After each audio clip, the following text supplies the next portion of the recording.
Mismong ang mga nabiktimang investor ng Aman Futures Group ang nagdala sa CIDG ng mga bagong ebidensya makatutulong daw para malaman kung magkano ang umikot na pera sa Aman Futures Investment Scam. Nakatutok si Ian Cruz, exclusive.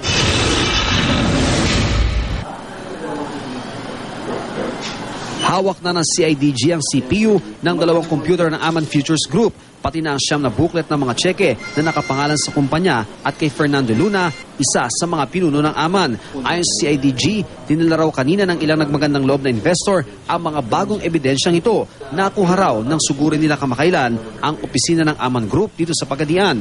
Umaasa ang CIDG na makakakuha sila ng impormasyon ukol sa mga pangalan at bilang ng investors, pati na ang halaga ng umikot na pera sa Aman Group.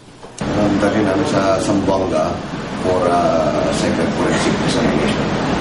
Sabi niya nga sir, kahit may nabura sila. Maski may nabura, kaya namin i-retrieve lahat ng mga datos.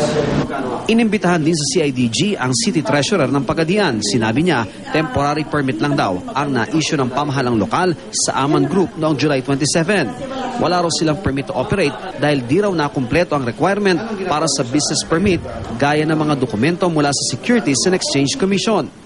Basta so far, wala talaga silang permit. Kasi yung iba man yung form na binibigay namin, yung sa business permit. 84 na ang inireklamo ng CIDG kaugnay sa Aman Futures Investment Scam. 69 dito mga sibilyan, kabilang ang mga pinuno ng Aman Group, ang iba mga taga-gobyerno. Sa pagpapatuloy na investigasyon, maaaring madagdagan pa raw ang mga inireklamong pulis. Sila nagpa-facilitate mismo.